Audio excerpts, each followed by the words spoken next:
I'm Valentina Burns, and I write heartfelt, emotional, heated romance featuring messy, funny, relatable, and deeply human characters. And I'm here today to talk about my debut series, the Rose City series. Welcome to Love Letters and Books, a podcast for anyone who loves a good story. This is a soft space to explore romance in books where no topic is too taboo. I'm your host, Casey, and this week I am sitting down with author Valentina Burns. We're talking about her debut series, the power of found family, and writing the happy ending we used to read about when we were younger. We have such a good discussion for you today, and we dropped into so many topics, one of which was trauma survivorship and the power of reading stories that change how we think about ourselves, the world, and the possibility of a happy ending. Make sure to stick around to the end because Valentina wrote one of the most beautiful love letters I've ever heard on this podcast. And yes, she made me cry. So, Valentina, welcome to the Love Letters and Books podcast. I am so glad you're here. Thank you. I'm so happy to be here. Thank you for having me.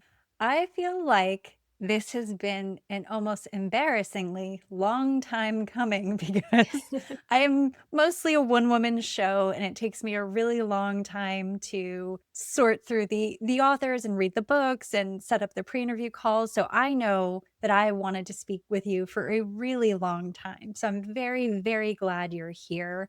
I would like for you to tell us a little bit about yourself as an author, set the stage for this episode. Like, what are we here to talk about today?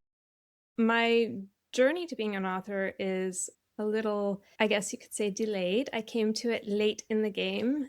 Although I've always been an avid romance reader, and I would say romance has always been the joy of my life and the genre I've loved reading and have really found so much positivity in. And I've always been writing too. I love writing, journaling. It's my main form of creative expression. And so I've always kind of like jotted down ideas and half-written books, or I've always had a romance story like percolating in my mind, always. But it never occurred to me to like write a full book.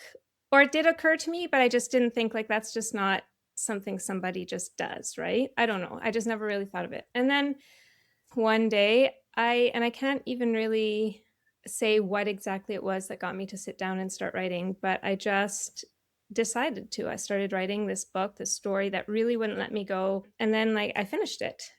And I wasn't going to do anything with it because I didn't really know what to do. And at that time, I had no connections really in the writing world. It was just something I'd done for me. And I was lucky enough to just like serendipitously get connected with a woman in our community who's written romance a long time, Kathleen Lawless. And she connected me with other writers here in my community. And one of them told me I owed it to myself to publish it. And I learned all about this world of indie publishing. And I thought at that time the only real way to do it was like the traditional route where you query and, all of those kind of traditional things. And I didn't have the self-confidence to do that. And it felt totally overwhelming. So this whole indie thing seemed a lot less daunting. And it has been a great journey so far, highs and lows, of course. But I feel really grateful that I fell into this world and met the right people along the way, and that I'm sitting here today with you. Oh my gosh, I have so many things to ask you just about what you just said. Nothing from our pre-production call, of course, which I knew was going to happen. We were going to take a detour in how you open this episode. One, let's talk about romance as a genre in general and why it appeals to you and what you think people maybe misinterpret or overlook in the genre. I think romance is always overlooked as something that is just fluff and poorly written, meaningless, something that women do because we're not intelligent enough to do anything else. And I grew up with that, sitting around my sister, my older sister, she loved reading, but she was reading all the classics, the literary classics. And so I would be sitting around the house with my, like, little Harlequin romances, and not my parents just didn't understand, and they wouldn't there would always be these, like, little jibes about how it's like, "Why don't you read a real book?" or something like that. So I think that, there is this misconception that it's not well written, and the romance group that I am a part of here where I live, they actually band together and created a romance-only authors group because whenever they tried to join other author groups, their opinions never mattered. People kind of made fun of them for what they were writing. It wasn't counted as real, proper writing or fiction or literature. And they always felt like on the outskirts of any kind of convention they went to, any kind of writing group they went to. And so they just started their own little group. And I think that's really heartbreaking because some of the best works I've ever read are romantic, and romance is woven into any piece of good literature because it's such an important element. So I think that's the big thing that people just kind of throw, and maybe, those covers from the 80s and 90s kind of, with Fabio and his flowing hair on the cover kind of made it seem like, oh, this is drivel. Um, but it really is something that spoke to me and healed me in many, many ways throughout many parts of my life. So I don't know. I think it is definitely one of the best genres out there, and I wish more people read it. I wish more men read it. I think there would be a lot to learn in the genre. So Well, that will be the episode when you return. We will talk about why we think men should read romance. yes, So I'm going to put a little pin in that topic because I think you and I could talk about that for 2 hours straight. yes. One of the things that I picked up on, I think it was in your bio, where you wrote that you love the pursuit of a happy ending and that writing romance has been a form of processing. And I want to talk about that with you because this sort of builds on what we just said, where it's like there's this misunderstanding and misconception, and I'm right there with you. And I would talk to anyone about this, about like the human experience and why like these stories are so important, especially for women to be sharing. But let's talk about that pursuit of a happy ending in literature and what that does for you and what you imagine it does for the reader. I think we live in a world where we're really trained to believe that happy endings are for certain people and not everyone. And we see it in everything that we do. We live, I live in a community that has a lot of heartbreak all around it. And you turn on the news and, I never bought into the idea that happy endings are just for certain people and not everyone. And I think that's why I love the romance genres because no matter what you're reading, whether it's a rom-com, a contemporary, a dark romance, romantic suspense, there's always the guarantee of that happy ending. And no matter what the characters have gone through, no matter how dark it gets, and no matter how bleak or how awkward or how cringy, you know that those characters are going to find their happy endings somehow. And I think we need more of that in this world because happy endings are not exclusive. I don't believe that. And I think it can become a self fulfilling prophecy when you say, well, that can't ever happen to me. And it's not just love. Like happy endings sometimes don't look the way you imagined they would look, but they exist for all people. And so that is what I am always striving to dig out of my stories is how can we get this person, this character, this couple, their happy ending. I knew you and I were going to have an amazing conversation, but I was so excited about this. And I'm just really happy that you're bringing these topics up. And one of the things that I would like to touch on is this idea of the happy ending looking different than I thought it would. Valentina, I don't know if you can hear it, but my cat is screaming in the background. I know that your cat is being very well He's behaved like and part so of cool. this interview. So hopefully Hanale will join us, but we're just going to move through it. She's going to be our background music. But that idea of things looking different than you thought they would. And I want to pause for a second and highlight one thing in this conversation, especially when characters or people in real life are navigating trauma. You can feel this sense of stuckness. Like nothing will ever get better than it is right now. Like I have survived something, but I will never thrive beyond it. And so for me, I think as a reader and as a writer, that is one of the things I think is so powerful is that these stories can take us beyond this very restrictive place that our mind goes to keep us safe. And I read your first book in your series, your debut novel, and I was picking up on a theme of like things looking different than you thought that they would. And I guess I just want to pick your brain about that. And like, why is that such a powerful storytelling?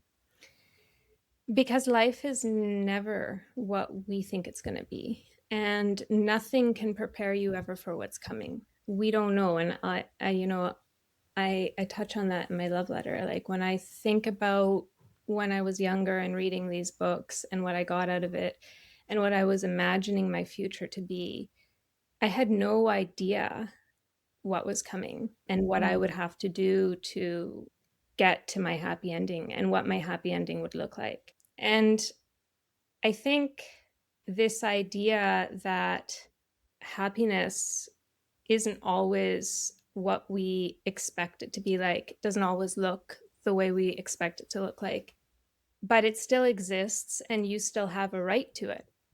And you still deserve to pursue that. And I think in these characters that we see, and characters I love to write that are like flawed and don't always make the right choice necessarily, but they get there.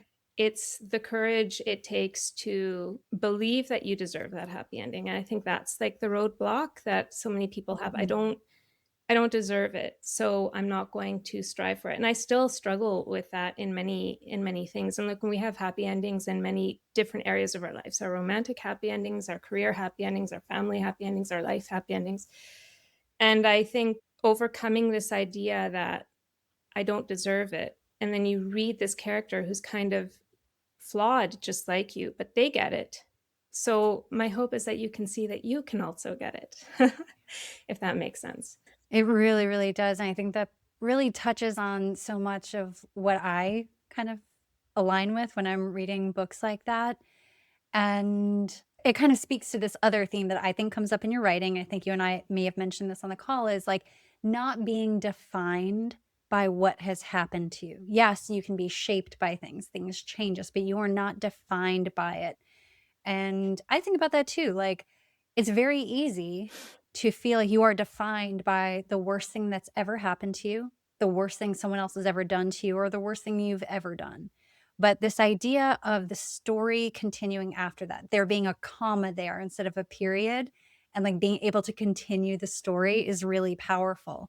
And I think that I'm really attracted to books where we're not defining people as broken or undeserving. Like, you use the word deserve a lot in your Mhm. last answer, and I really like that we touched on that because I think that that's something that maybe cycles through our minds, but we don't often say out loud. Like, we can feel that way, but we don't say it. And so you're breathing life into that and giving people a space to read a story where someone else is feeling the same way. And that is such a powerful thing. But now I have to ask you, you decided to write books about this, and even your debut book is about I think some pretty heavy topics. And so what kind of goes into that for you? Because I was hearing your other answer earlier where you were like, "Oh, I didn't know if I should write this book or if I should put my story out there."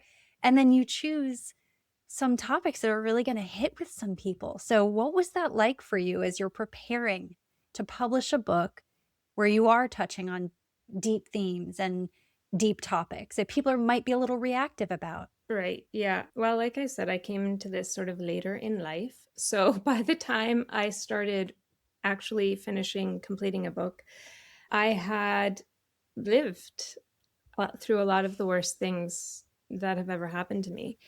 And they always say, write what you know.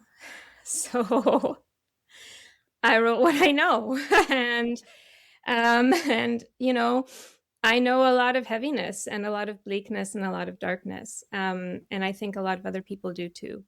It never occurred to me to write about anything else because again, romance for me is way that I process, and it's very healing. So I worked through a lot of the things that were just sort of residually sitting with me, sitting in my heart, and happy endings I needed to give in places I didn't have them yet. And I really wanted to share how trauma and survivorship looks different for everybody. It's not so much what happens to you. What happens to you happens to a lot of people. A lot of people go through terrible things. It's what it does inside of you, Mm. and that looks different for everybody.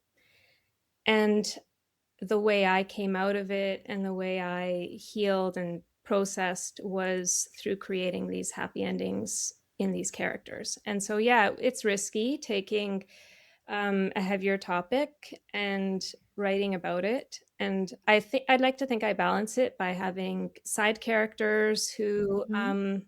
have lighter moments and banter and other kinds of things, so it's not like heavy and dark all the time, because life isn't also, even in even in the bleakest I laughed, and so it's not all about heaviness, but it is about, and the relationships around you. It's never just, in my books, that the two main love interests.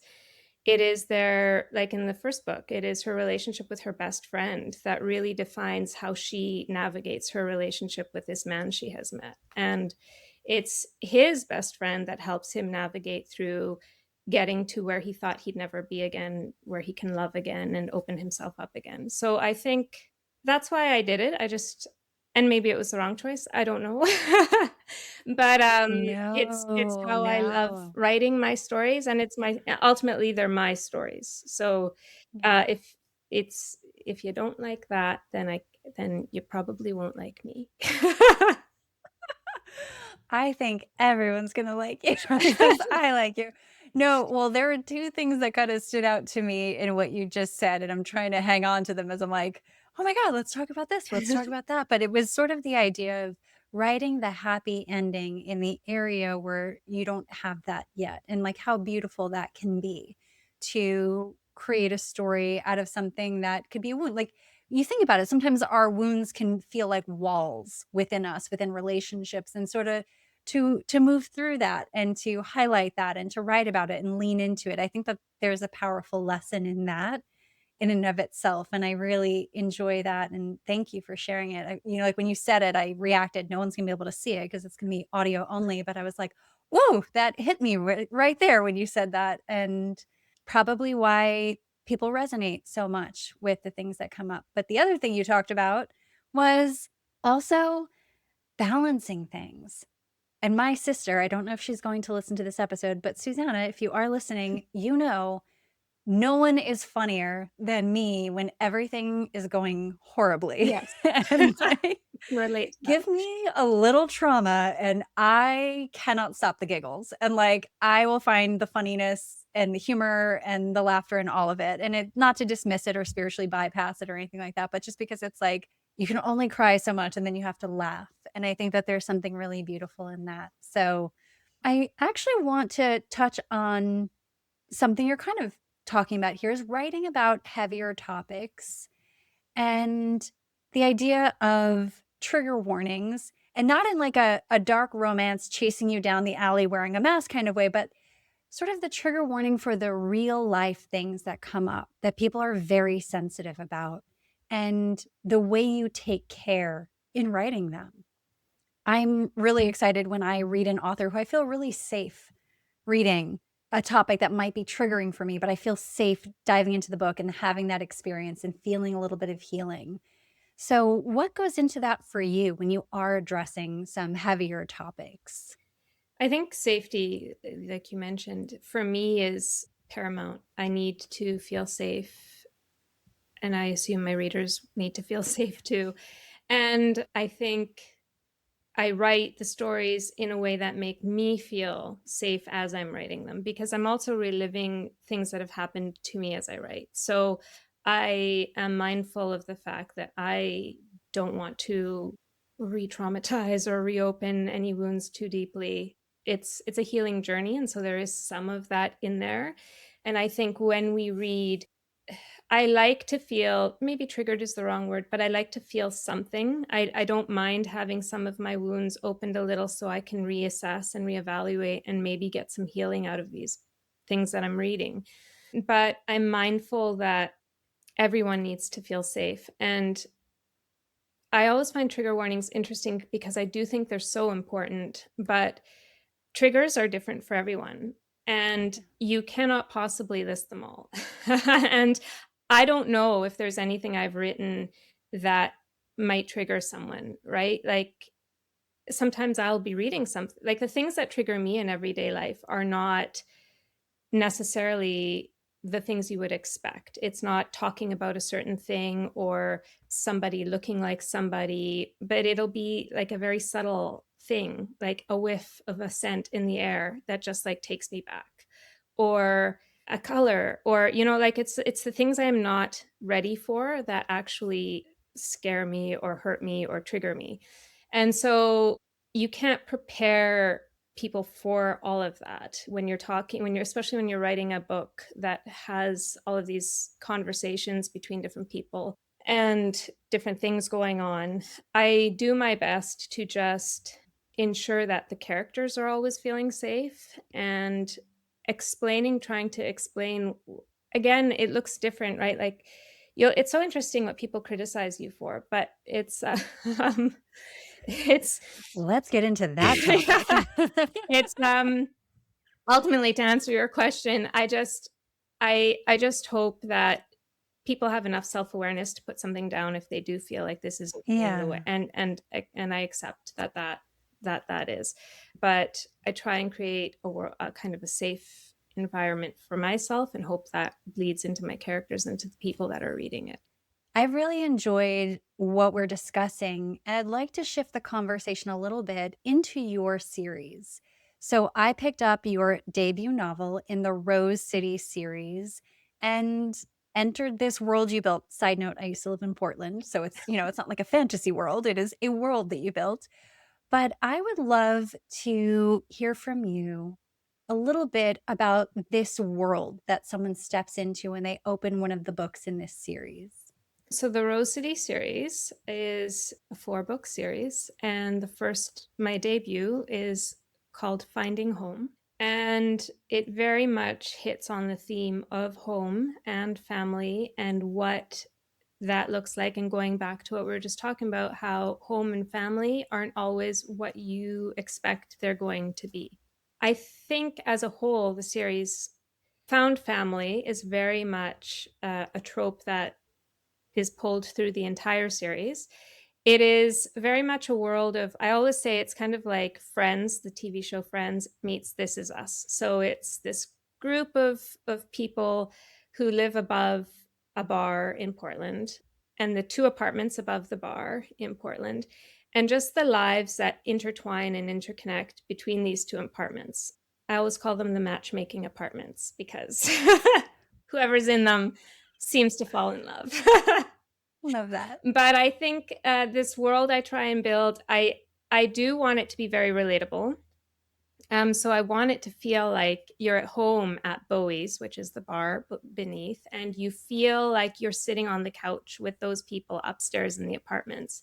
And you feel very much like you're in the 3rd apartment, maybe up there, kind of being with these characters and building this family, this sort of patchwork family over the course of the 4 books, which focus on each of the different characters in as they take their turns living in the apartments for whatever reason. But they're all connected. And so I guess that's what I would kind of say, that you're entering a world that will feel like home to you by the end of it. That's my goal with the Rose City series. Well, I think it's interesting that you mentioned Friends and This Is Us. So let's take a second and you tell me what are some of the emotions that you associate with both of those shows?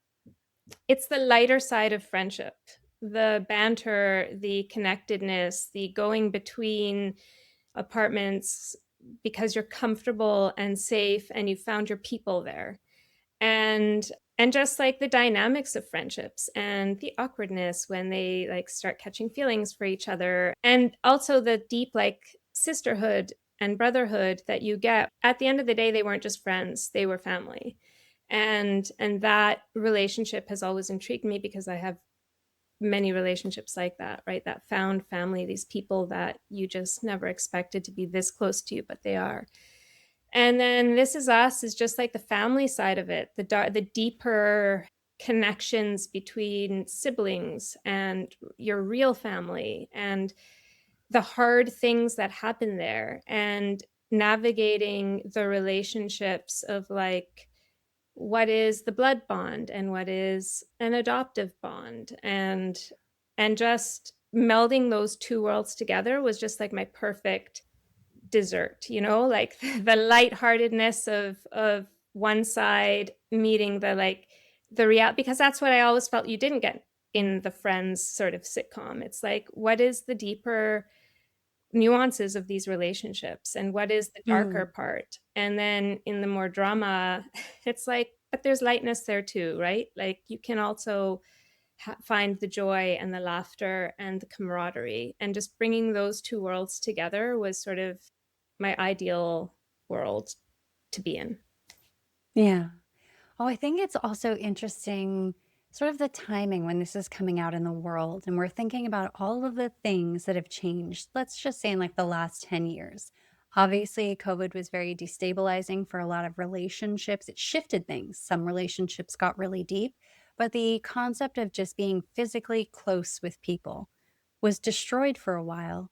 And then you think about the idea of like, I'm I'm a bit older, so I will take my experiences from like the 90s and 2000s and say like the concept of third spaces, right? Of the coffee shop, going somewhere after work, like going to the bookstore, like all of this stuff that used to happen in community. And I feel like I always love reading books that kind of create the world that I would really love to live in, where you do have that found family and you can make mistakes and you can fix them and you work on things together. So I think it's really beautiful. And I love the two examples that you give. I feel like they really balance each other out because I was thinking, wow, This Is Us is like super emotional and very heavy, and then you get all the levity and the joy and like the hijinks with friends, and it's such a beautiful blend.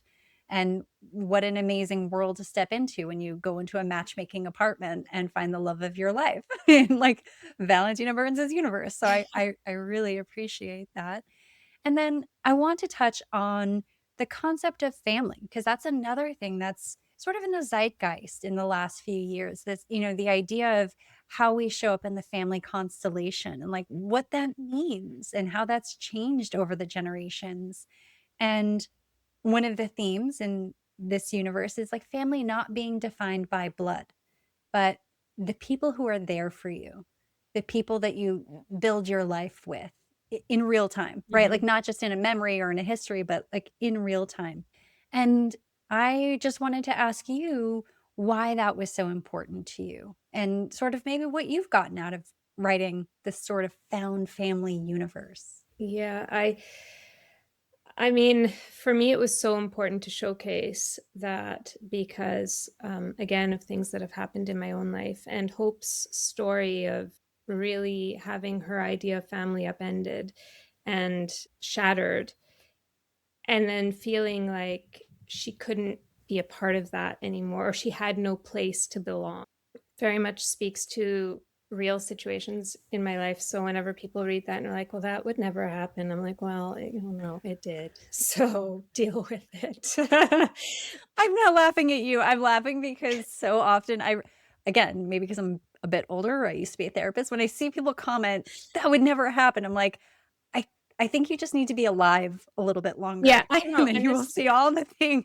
I know. And like I said, I came to this later in life. So like I've lived half Yeah, of a life. it's okay. So, and like Hope's family who did so much to protect without even like, they wanted to protect their image of family, and then it kind of shatters and she finds Mm, this other world, or she goes to her friend in Portland and meets and this other world where she thinks she doesn't fit in, but she finds her place to fit in. And then Gabe, who is the main male character who has also his idea of family shattered. He's a widow and a widower, and the life he thought he was going to have, he didn't get that.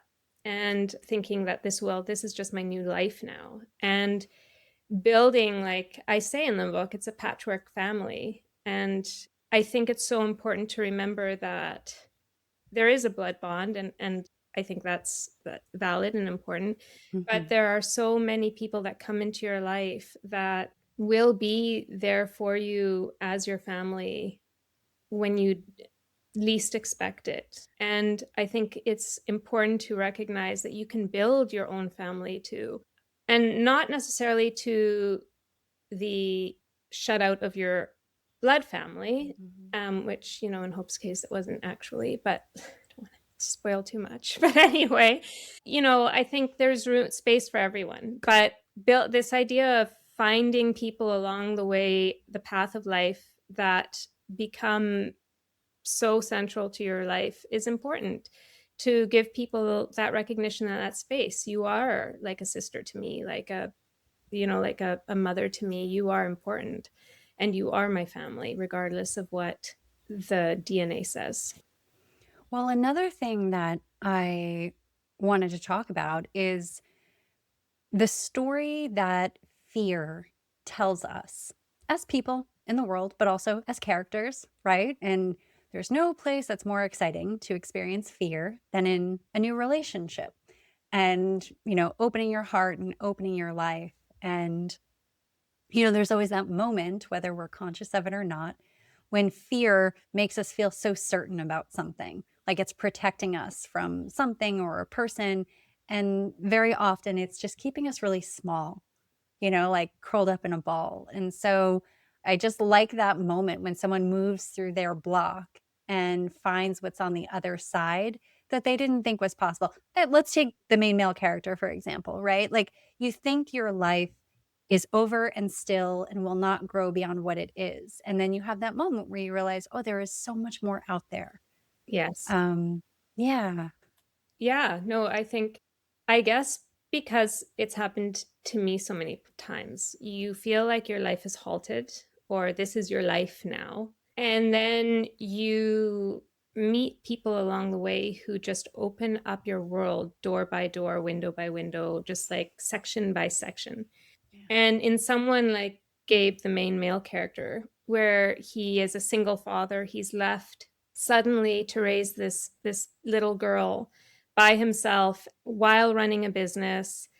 His world is very small. And he has his own family. He has his overbearing sister who's kind of like come in and like I'll help you.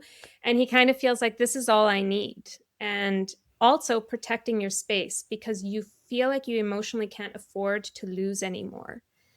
Hmm. And I love his character for that. Like this broken kind of, but still strong because he has to be, because he has this little girl. Ultimately, it is his sister and his best friend who kind of knock him over the head and say, hey, like you can have more than this. And here is your opportunity. She's standing right there, right? And I think that's why I also love building an interconnected series. So you can see Hmm. that family build over the course of the four books. Because Hope and Gabe show up in the fourth and final book, finding redemption too, right? Even if it's a very small role. But you see how the family has grown and the relationships have built and how they draw each other in, right? Like it's one of my favorite relationships is between the second and the fourth book, the two brothers, Sean and Jordan, and just like the way Sean kind of brings his brother back, not just to his own life, but to this family he has built. So here are all these people who suddenly love you and accept you because Yeah. I love you and accept you. And I just love drawing that across the four books. And again, giving each and every one of them that happy ending that in every book they almost feel they haven't earned or don't get to have more and more. So I Yeah. think this idea of I forget what was the question. I don't know. I don't think I asked you a very good question. I just wanted to talk about the topic, and then I set you up, and you did a really good job and made me sound really good. So I have no idea. Just I guess the like topic was found family. it started off with fear and Yes, like and being and moving afraid through to that. open up your life Mm, more, and yeah. letting people in, and I think that's what I Yeah. this series really does, I hope does, make people feel that open those doors, let those people in. And it's so challenging. Not even just speaking about fiction, but we're talking about real life as well. Fear is so powerful. Just the fear of I'm not good enough, I won't get enough, or I'm going to lose what I have. I mean, Oh, yeah. they're very hard to move through, and we can almost just brush them aside or just accept that that's just a normal way of living versus maybe taking a look at them and saying, how is that directing my life? How is that directing my relationships and how I engage with people? And so I always like to pause in these episodes and kind of just speak with the person who's in front of me and say, let's say someone's listening to you right now and they're having that moment where they're coming up to that intersection of fear being a huge block in their life. What is a message that you would like to share with them that maybe you've learned in your journey of writing these stories? Fear is normal. You're going to carry that with you, depending what's happened to you and what's going to happen to you, maybe the rest of your life. And I try it whenever I face a roadblock like that, whether it's fear or anxiety, in my case, a lot of anxiety, I lean in because I can't push it away. I'm not going to get rid of it. I'm going to lean into it. And what are you afraid? Like, what is it you're afraid of? Who do you have around you right now that can help you walk through the fear? And imagine it like a corridor and what is waiting for you on the other end. You don't know unless you go through it. So it's scary and there isn't really an easy way. And the only thing that like I can say is like lean into the people that you have. Very few people are truly, truly alone. And I think it's important to remember there's always somebody that will be, even if it's an outside resource center, or there is somebody out there who is willing and wants to help you walk through that corridor. So you deserve to see what's on that other side. So lean in and just go through, and it what's waiting on the other end will be so worth it. Yeah, I think we needed to have this conversation today. I think someone's going to tune in and listen, and this will be the exact thing that they need to hear. I'm a big believer in that. I really trust that because that's very often what I hear from listeners of like, I thought I was listening to an episode about this, and then you guys got to this one thing and I didn't know I needed to hear it. So, what a blessing to have this conversation. I would love to hear from you. Let's say you're talking to someone like me who finds you at this entry point of your debut novel and wants to continue the journey through the series. What can they expect as they move through this series? And can you give us the names of the other books? Yeah. Well, expect a roller coaster. It's a real roller coaster, the Rose City series. Finding Home is the first book. It features Hope and Gabe. It is a single dad, very much opposites attract. A little faster burn. They fall pretty hard and fast, and I think that's also just where they are in their lives. And then it gets a little darker in the second book, and it alludes to that in the first book. So the second book is called Finding Freedom, and it's very much walking through that dark corridor to get to the other side. That's why I called it that. Ivy is very much on a journey of finding her freedom, and I would warn people on this because this is very much one that talks about, very specific, difficult topic. And the character navigates it in a way that not everyone necessarily would choose, a path not everyone would choose. And I think, and I chose that very specifically because I think there's always a lot of, well, that character should just go to therapy. Uh, you know? that will be our third podcast episode that you and I record. And I'm like, well, survivorship really looks different for So everyone. different. And that's what being a survivor is. You do what you need to do to survive every day. And that does not always look like calling the resource center, going to therapy. And therapy doesn't always, it's, I mean, we can do a whole nother thing about Yeah. privilege of being able to go to therapy, but Yes, um, that will be episode 4, barriers to treatment. so I would say finding freedom, it's the closest to my heart, the hardest for me to market. I have a hard time talking about it, but it is my favorite book. And I have had the most readers reach out to me because of that book and how it has kind of really helped them feel seen in a way that other interpretations of that kind of story, when we see it in romance, has not been portrayed. And then Finding Forever is my second chance. That one is a real reflection of the Italian family I grew up in. It's one of my favorites. It's just a long time coming second chance billionaire romance. It is the brother of Hope, Joel. He's one of my favorite characters. The moment I wrote him on page, I knew he needed his happy ending. He's that, the big brother carrying the weight of the world, of the whole family on his shoulders, never has his sort of who's taking care of him. And then the final book, Finding Redemption, kind of ties up the whole series. And redemption, I guess, is another arc I have that kind of flows through the whole series. This idea that anything can be redeemed and anyone can be forgiven and anyone can find a second chance at their life. That nobody, the character in Finding Redemption, Jordan, is very much believes that he was such a terrible person that he has no right at a good life. And he's made so many mistakes and he's done so many things wrong that there is no way he deserves this very sassy, very, very flamboyant woman who walks into his life, who they don't like each other, but they really do, of course. And I love that tension between them.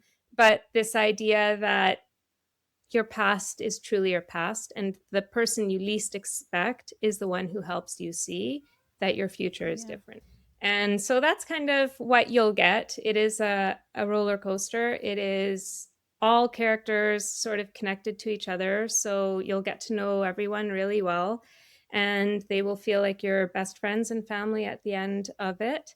And there will be tears and there will be laughter and there will be miscommunication sometimes, because that's another thing I could get on a soapbox about, like people don't always talk things out perfectly all the time.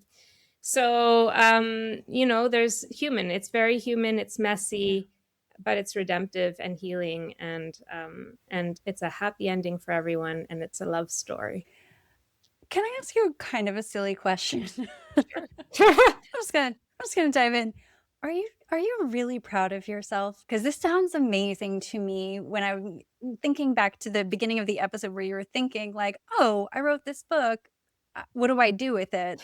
But now that you've like, how do you feel? And I think that this is an important conversation too, because for so many people, they get stuck at that stage of the, "Oh, I'm not gonna do the next thing." And I wanna check in how you feel now that we're sitting here talking about this and you're just talking about your whole series that you wrote. Yeah, it's interesting. And like I said, I'm only human, so I'm also still working through, but being proud of myself is something I struggle with. So, I explain it all like I just did, and it sounds great, and it is great.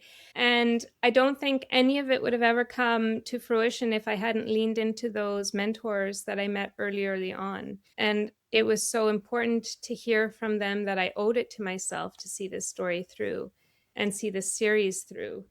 And I think anyone who's stuck at that point with anything, yeah, I don't know what it will take to kind of nudge you into just doing it. Maybe it's Mhm. listening to this podcast and hearing a random stranger tell you you deserve to do this for yourself. And it will help you in so many ways. Yeah, it is strange to sit here at the end of the series and just be like, I did that. I can't believe I did that on top of everything else I've done also in the last 3 years. And people always ask, how did you do that? I'm like, I don't know. Like, how do you go to the gym every day? I did it like that, kind of, like Mm. I just made time and I did it, and it brought me joy, and it still brings me joy, even though it also brings me a lot of anxiety and tears. But it, like, it is worth doing. Anything that brings you joy is worth doing. So do it. What an important discussion and message. And I'm glad I asked you my little silly question because I think, again, that's something someone needs to hear. Well, I have loved having this conversation with you, and I'm just really grateful that you were so keen to dive into all of these topics. Oh gosh, And I now think we're I going to did okay. shift. No, you think you did okay? I This was hope an I did incredible okay. interview. Oh, I was going to say, I was like, you did a great job. No, this is wonderful. I'm so glad we were able to talk about this today. And now we're going to shift into the love letter portion of the podcast. And for anyone who's maybe new to the podcast, I always invite my guests to write and read a love letter either to their readers or to their younger selves. So, Valentina, you have the floor. Okay, so I wrote a love letter to my younger self from the 90s. She had a lot she needed to hear. So bear with me, I'm just going to read this letter to her. Hey, baby. I know that right now you're on your bed reading a Harlequin romance that you bought for 99 cents at the Valley Village. You're losing yourself in the story because you desperately want to believe that love heals everything. I know that when you're not reading, you're worrying, waiting for the other shoe to drop, for the next bad thing to happen. These books give you reprieve from your worry. They're a real happy place. And guess what? They'll continue to be for the rest of your life. So lean into that. I'm going to start with the bad news first, because I know that's what you want. But I don't want to freak you out. And I know you like to freak out. But I'm just going to say it. The worst things that are ever going to happen to you haven't happened yet. And when they do, it will be awful. It will be a terrible, heart-wrenching, life-altering darkness. And it will change you in so many ways. But trust me, you will survive all of them. Each and everything. You will come out on the other side, and even when you don't feel it, even when you don't want it, you will become stronger because of it. And here's the very, very good news. That happy ending you've been chasing your whole life, you get that. And it is so much better than you ever dreamed. Because even though he's not a tall, dark Italian mafia man, he is 6'5" and a true romantic hero. The man you let yourself fall in love with will see you. All of you. The bits you try and hide from everyone, the parts you're ashamed of, the good and the bad. He will take the time to get to know each part of you. He will be patient, and he will be gentle with your heart. He's not at all what we expected, but he's so much better. Of course, you'll feel like you don't deserve this happiness with him, and it will take a while until you believe you do. And here's the other thing about you. You never give up fighting for yourself. Not once, not even in the darkest dark. And not just yourself, but others too. And that makes me so proud of us. Here's the big thing. You will meet so many people who love you. It's important that you let them. They will carry you, comfort you, teach you, and guide you. You will go through many versions of yourself before you get to me. And I need you to love all of those versions, even the ones that are less than perfect, because each one of them will bring you exactly here, to this living room, doing this podcast, in this cozy home we built with our best friend. There's one more thing, and then I'll let you get back to your book. Sometime in your late 30s, you're going to start writing a story. You'll create a world of unforgettable characters, each carrying their own wounds, hopes, and impossible dreams. And through them, you'll finally share the truth you've known all along with everybody who needs to hear it. Love really does heal. And even more importantly, no matter what we've been through, no matter what's been taken from us or how broken our journey has felt, every single one of us deserves that happy ending. I love you in all your angsty, dark eye-lined glory. You are going to be okay. I'll never leave your side, not even for 1 second. So keep reading because the book gets really good. Love, Valentina. I was crying the entire time.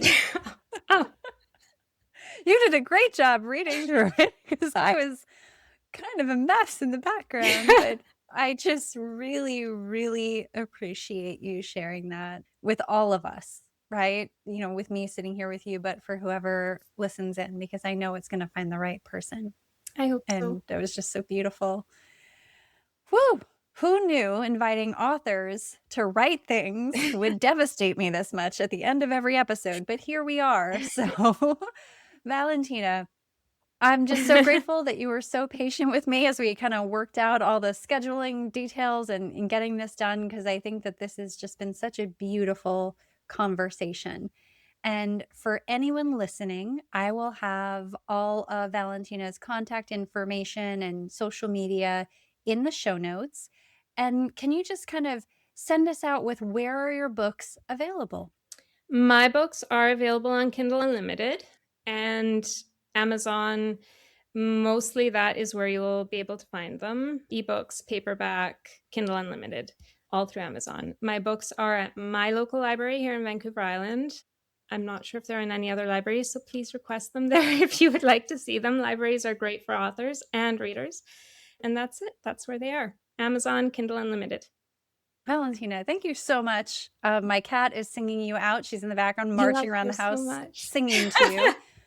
But I really, really enjoyed this conversation, and I can't wait for the next 5 episodes that you and I need to schedule to talk about all the Yes, topics so we many mentioned today. topics. So thank you. Thank you. Thank you for listening to this episode of Love Letters and Books, a podcast for anyone who loves a good story. If you enjoyed this episode, please take a moment to follow, rate, and review this podcast on your favorite listening platform. You can find me on both Instagram and TikTok at Love Letters and Books. And if you're interested in being a guest on Love Letters and Books, suggesting your favorite author, or just want to write in an original love letter to yourself or someone else to be read on air, please send me an email at lovelettersandbookspodcast@gmail.com.